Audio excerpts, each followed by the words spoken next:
Okay, it's Toby from Heavyweight MMA. Today with the fibula smasher, the Melton kicker, Phar Jack Jenkins. How are you, bro?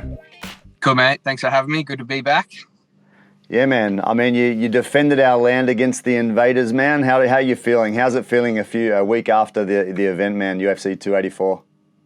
Yeah, good as. Good. Really, the event was just, I keep having the same conversations with people who flew over and people who were there for the show, and everyone's saying the same thing, and it was just the best atmosphere and one of the best events they've ever been to. So to be able to go there and perform like I did and be part of it was so special for me. So I'm wrapped. And you mentioned in our last chat that you had around 250 people from Bacchus Marsh there supporting you. You could hear a lot of people screaming, and then I was thinking to myself, these are probably your people, man, riling up. And that will rile up the rest of the crowd too, bro. So the atmosphere inside with your people there would have been sick. Yeah, there's a good video, at the weigh-ins. The weigh-ins were packed. I don't know if anybody else has told you, but when all the fighters got taken out the back at the weigh-ins, and we were supposed to go on stage at 10 or 11 or something, and then the UFC have come out to us and basically said, hey, look, there's still 5,000 to 10,000 people outside waiting to get in, so we're going to move you all out into a room out the back, and we're going to open up more seats. So even the weigh-ins were just huge. And when I walked out at the weigh-ins, the crowd went nuts, and there was this section up the back of all of my mates, and they all just had their tops off, swinging their shirts around. So you can imagine that just would have rolled up everyone around them. And when I walked out, I was standing out the back, and Don walked out first, and the boos that he copped were just deafening. And I'm not a big fan of that. If I had been able to make a choice, I wouldn't have chosen the boos, right? But I just remember thinking, if that's how loud they're going to boo him, imagine how loud they're going to cheer for me. And then when I walked out, I think you would have been watching, you would have seen my face. I was just I was so happy as soon as I walked out. Just felt in that moment like every party I'd missed, every meal you skip, every sort of mile on the road, in that moment, it all felt like it was worth it. So it was unreal. Yeah, Jamie, I had a chat with Jamie Malarkey and Josh Coolabau, and Jamie was saying that he didn't realise that the Australian fans were that passionate, that they were just crazy supporting you guys and just booing everyone else and going off. Yeah. Right? Yeah, well, my sister was saying that she would look around the crowd and she would see so many Phar Jack T-shirts and Absolute T-shirts and that sort of thing.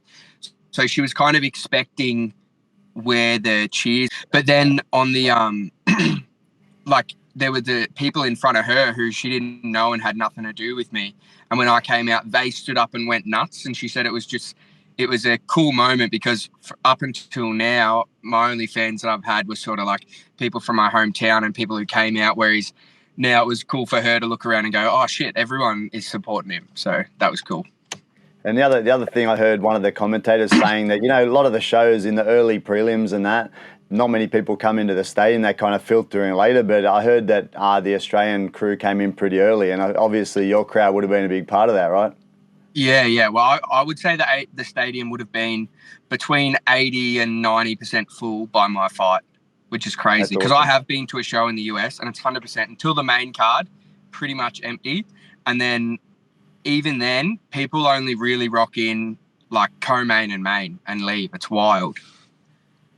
And then, bro, we mentioned before, how the Australian crew, all the guys that were fighting and Kiwis and that you guys would be more of a team than some of the guys over in the States. Was it like that? Out the back, did it feel like, you guys were all there fighting together? 100%. I remember this moment, after the weigh-ins, you would have seen a bit happen between Coolabau and his opponent. Yeah, and then they had this moment where they said, right, all fighters, you go to this room. No coaches are allowed, only fighters. And they even said no translators, I'm pretty sure. So it was literally every fighter on the card was just sitting in this back room and there was no security, no anything out there. And then we were waiting for Mick Maynard to come and talk to us. And I remember Josh's opponent was sitting in 2 rows in front of us and I was sitting next to Jack Dalla. And Josh and Jamie were just kind of having this monologue about this guy being a bitch for pushing him at the weigh-in. And they were yeah, that was a bitch move. And Jamie's yeah, it's because you're in his head already. He's fucked. And this guy's just sitting at the front, with his head down. And I'm fuck, this is wild. And then Yeah, so there was definitely a bit of that camaraderie and just like all the boys, seeing everyone in the hotel and stuff. Like I think I told you in the last one, a lot of us, like me and Josh, I never fought on the same show as Jamie, but like me and Josh and even like Stylebender and guys like that, we all had fights on the same shows coming up. So it's kind of cool because you look around and you go, I know what these guys have been through to get here. So you have that the camaraderie to sort of hope they do well. Yeah, and, bro. most of us did exceptionally well. Bro, and again, when we talked before after your last Contender fight, you mentioned how, Jimmy said there's a lot more pressure on the Contender fight. You will enjoy it more when you get to the main show. And you definitely didn't look the same. Like, you looked more relaxed and more in your element, man, this time. Is that true? 100%. 100%. Like, everything, it was kind of an ongoing joke during fight week. Everyone that I spoke to, the UFC staff and people like that, people would say, how's your week going? And I would be like, yeah, I'm having a great time. And then everyone would kind of smile and be like, it's a bit easier than Contender Series, isn't it? It's like everyone kind of knows what the Contender Series is a bit harder. And then out the back, it felt more natural. And then particularly the walkout. The walkout was the big thing. Like, even if I was a little jittery out the back, you have your ways to deal with that. But as soon as I got to the front and my music started playing and the crowd went off, it was like I was so relaxed. And even then, in the cage, I still was probably a little bit getting used to it, but I was probably, 80% of all the way there. Whereas on Contender Series, it was significantly less. It's still got a long way to go. Like, I still think I left a lot of things that I can do better.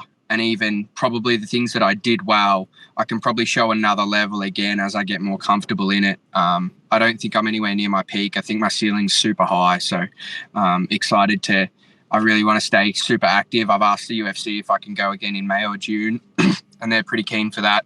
So I just want to have a really big year and keep getting more and more comfortable and showing a better and better performance each time. That's good, man. So on your fight with Don Shainis, man, obviously you did very well, and you showed some great things. As you mentioned before, there's areas for improvement. What would you mark yourself out of 10 in your own head? What would you mark yourself? I think if that was a run of the mill fight and it was like against, if it was on the local scene, I would probably give it like a 6.5 out of 10. But given that it was the UFC debut and there's a few unknowns and it's your first time on the big stage, I would probably mark it up a little bit to a 7 or a 7.5. So like I said, still heaps of room. Like, would have been good to get a finish. Could have got a couple of extra marks by getting the finish. Even though it was never close, but not letting my hand get trapped in the Kimura lock, getting more damage done on the ground. So many things that I can improve on. But I think, all things considered, for a UFC debut, like, my social media numbers were through the roof on the UFC's site and on my own personal social media pages. So you know what it's like. Half of this sport is how do you do on the outside, and then the other half is how do you do on the inside of the cage. So I think I did both pretty well. Yeah, man. You implemented your game plan as well. You said you'd work off the jab, bro, and you did that. You established your jab pretty early on. Obviously using the secret fibula smasher record, weapon that everyone knows already, but they can't defend against. So obviously smashing his leg up, and that was messing up his movement. And you did well with defending the takedowns and that, bro. So you're implementing the game plan, eh? Yeah. Like, remember, I said to you the last time we spoke that it's the same story. Everyone who fights me watches my tape and they say, oh, he's only got one cadence. He throws these one hitters, or his distance is, average or whatever.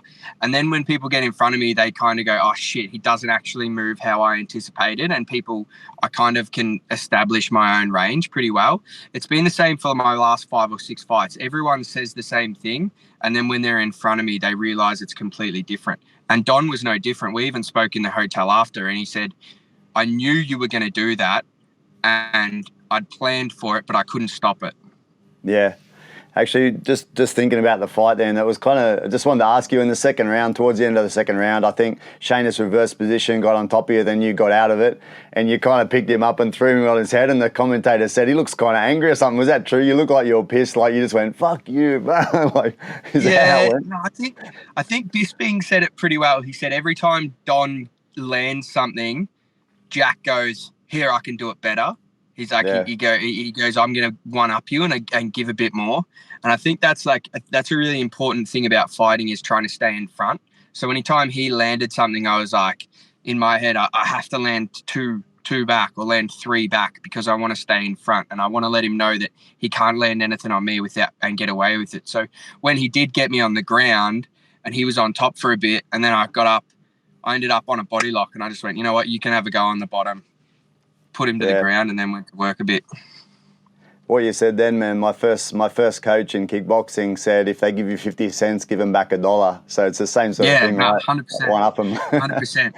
It's important, like it's hard. The only thing about that is don't get caught in slugfest, especially if you're someone like me who's quite technical. You've got to try and save yourself from like just getting in a scrap where it can be, all right, who's going to land first? I don't want to get in that, but I do. You've got to stay in front. That's important for fighting. That's it. And you went straight to the plum clinch. Poor Shainis must have been having flashbacks from his first fight in the UFC where he just got plum clinched to death. That first 30 seconds of that fight was almost identical to the Sadiq fight, wasn't Yeah, it? yeah. He must have been, oh no, it's happening again. Not again. Yeah. Yeah. So, bro, after the fight, did you get to one of these after parties with all the lads? Yeah, I went to one, but it was a bit wild because I didn't have security or anything really. Like I went in and we had like a little room separate for myself, and that was pretty cool up there. And my girlfriend was up there, and I kind of grabbed her to go out and see everybody. And by the time we'd got sort of 10 meters across the pub, we'd been separated, and I was getting photos here, photo there, talk here, talk there. And it was awesome. Like I got around the whole pub and tried to see as many people as I could. But it got to a point, it was awesome. 99% of people are good. But as you can imagine, most of the people there, because the pub was right next to the venue. So most of the people there had been on the sauce since about 6 o'clock in the morning. And by this time, it's sort of like 3, 4 in the afternoon. And you had a few, because there was no security, I had a few blokes coming up to me and like grabbing me around the head and being like, hey, good job, mate. You smashed him. Fuck yeah. Like, and I was like, hey, thanks, mate. Like, but you wouldn't do that to just a random, like you wouldn't do that to a random bloke in the pub, but it's kind of like there's a bit of an attachment there with you. Yeah. So like it was cool, and I want everybody to feel comfortable coming up to me and that sort of thing. But especially after the fight and the weight cut and stuff, it just got a bit much to me. So I tapped my brother and my coach on the shoulder and I said, hey, time to bounce. So we went back to the hotel, and it was funny, Robbie Whittaker was at the same event, and he got in the elevator with us and he was just shaking his head. He was like, fuck, they were wild, weren't they? I was like, yeah, it was full on. Yeah, man, that's your taste of stardom, bro. Things to come, bro. You're going to have to get used to that probably. Yeah, 100%. I actually really enjoy it. Like walking around the city all day and that sort of thing, getting asked for photos and talking to people. It made my day, because I remember when I was that guy. Like I've got photos of at an event I went to in Vegas when I was 18, and it was like I was asking Uriah Faber for photos and he was talking to me, and I remember how it made my day if somebody had. So every conversation I have with someone, I'm trying to make sure that they feel appreciated for like, hey, I was trying to say thanks for coming to the event, thanks for supporting and that sort of stuff. Because it's like without the fans and without people supporting us, we get nothing. Yeah, that's it, man. Hey, how's it been to get back to normal? You know, you've been on a high, you've been doing a massive fight camp. Obviously, you'd be smashing the beers for a couple of days or whatever, and just living on the high. Like, have you got back into the rhythm yet? Is that something that's going to be difficult? No, I went back. The good thing was that I went back to training straight away because I didn't really have things, and I had to help Khan get ready for his title fight. So I flew home on Monday night. I got home at like 9 p.m. Monday night, and I was in the gym at 10 a.m. Tuesday morning to help hold pads for Khan, because like he would have done the same for me and vice versa. So we've got a really good team, and the reason we're good and the reason we're being so successful is we all work for each other as opposed to just working for yourself. And I went back in again Wednesday and then Thursday, and then back out to whole pads for one of my training partners, Michelle Russell, who has a big match in Muay Thai. So, I went back to the gym pretty quick, which helped me get in a routine. And I'll have my couple of weeks on the beers and that sort of thing. I'm no, I like to give it a nudge when I get a chance. But I'll get back into it. As soon as the UFC sort of give me the date, I'll work 8 weeks back from that and go from there. Fair enough, man. You mentioned Kane Offley, Genghis Khan Offley, had a great performance at Hex Fight Series 25, man. Very impressed, man. He was fighting a very tough and game opponent, Jarrett Wilbraham. Yep. Really good, man. So, yeah, congrats to him, man. And what have you got to say about him, bro? Like, you obviously training partners and that. Yeah, look, I won't say too much about it because it's Khan's business, but, he had a lot of stuff go on in the last 2 months, which a lot of people could have gone, hey, I need to take a break. Hey, I need to take the foot off the gas. But he knew I needed him for one. So he was in it every session. He was a very similar body type to Don Shainis, and he was changing things he was doing to make sure I got the work I needed in. And then when Raja got injured, there was the opportunity for him to step in on 2 weeks' notice. Me and Khan aren't small featherweights, so he had a fairly significant weight cut to do, but he took it with both hands, went through it, and made the weight eventually. And to see him get that result, it's not good just for the fact that he got the win, but because the fight was so exciting, I think that bodes really well for the UFC picking him up for Contender Series, because that's what they want. They want that exciting style of fighter. So also, he's not my teammate, but I feel for Jarrett a bit. He came down so game. It was such an epic fight. And, one thing I think I've told you before, but the one thing as I get older I struggle with is looking around at every fight show and looking at everyone who loses, and that they've worked real hard and they've got families to go home to and that sort of thing. So I wish Jarrett all the best, but Khan's 100% earned his shot either in the UFC or on the Contender Series. And, I'm going to make sure that I can do everything in my power to make that happen. And, when he does get it, I'll go over to the States with him and make sure we get him the best work we can. Yeah, bro, that'll be great to see him on the rise, man. I'm looking forward to seeing him in future fights. What you just mentioned about, it's tough, right? Like these guys, like I'm talking to you guys and that, and the amount of effort that you have to put in for your career, that can end at any minute. Anyone can just have a career-ending injury at any second or anything like that. It's definitely not paid what it's worth, you know what I mean? And it's a very tough life, and to get money you've got to be at the very top, otherwise you just kind of, you get sacrificed along the way for someone else's career, and that's such a difficult thing. But I guess that's why we love to watch it so much, and you guys love to train it so much. Yeah, 100%. It's not all doom and gloom. Like, I love the lifestyle that I live. I know a lot of my friends work stupid hours for average money, and work that's not super interesting and that sort of thing. I get to do a great job and travel the world and have coffee every day with my mates after training. So it's not all doom and gloom, but I really do struggle. And as I get older, it's getting harder and harder to look at the guys who lose and not feel fairly emotional about that. That's it, man. Anyway, man, you're on the way up, and looking forward to seeing you hopefully in the next few months back in the UFC, bro. Hopefully you've garnered a few more fans, and we can all sit back and watch you perform again, bro. 100%. Yeah, I'm so excited for the next few years. It's going to be big. Cool, man. All right, thanks again for your time, bro, and best of luck with training, everything. We'll catch you soon. Cool. Thanks, Toby. Cool. Thanks, bro.